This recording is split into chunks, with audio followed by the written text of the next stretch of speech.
अहिले म पोखरा महानगरपालिकाको वडा नम्बर 32 मा रहेको राजाको चौतारोमा आइपुगेको छु। यो ऐतिहासिक राजाको चौतारो हो र यही राजाको चौतारो अगाडिपट्टि रहेको बजार सानो बजार हो यो।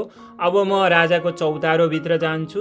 यो चौतारो भित्र तपाईहरूले यहाँ देख्न सक्नुहुन्छ राजाको श्रीपेच राखिएको छ हैन।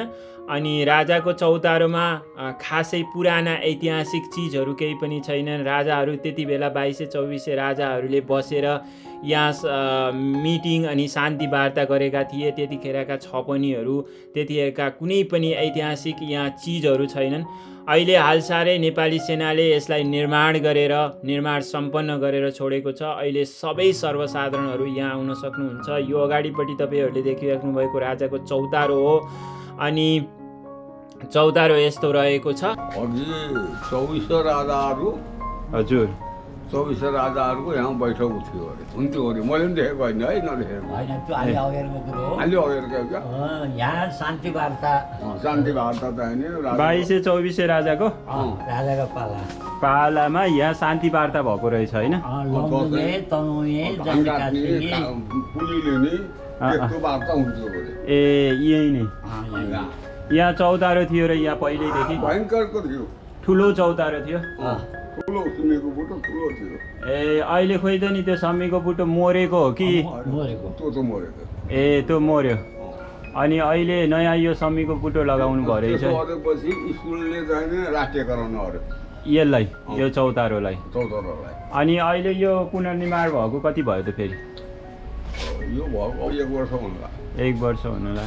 अनि यहाँ चाहिँ पहिला चौतारोमा बस्दाखेरि त ढुङ्गाहरू हुँदा हुन्थ्यो खोइ त नि अहिले त्यो कुनै छैन, सबै फालिदिए। ए स्कुलले चलन अरे। ती लेखेका ढुङ्गाहरू त ऐतिहासिक ढुङ्गाहरू हुन् नि त, ती पनि फालिदिए। यो यतापट्टिको स्कुल रहेछ होइन। ए अनि यो अहिले नेपाल आर्मीले बनाएको हो यो। ए यो चौतारोलाई पुनर्निर्माण नेपाल आर्मीले गर्यो।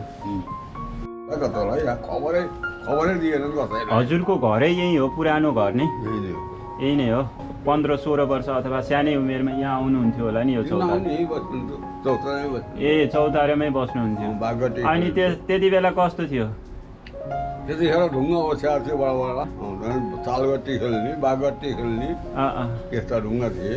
दक्षिणपट्टि चाहिँ पानीको भुँडका राख्थ्यो 3टा गैँटा रहेछ पिउनको लागि, पिउने पानी बाटो थियो।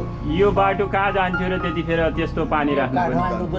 ए काठमाडौँको मूलबाटै यही रहेछ हजुर। जान्थ्यो पानी खानेलाई भाँडालाई 2टा बाँसका ढुङ्गा काटेर त्यहाँ राखिन्थ्यो, त्यही पानी उभाएर खान्थे।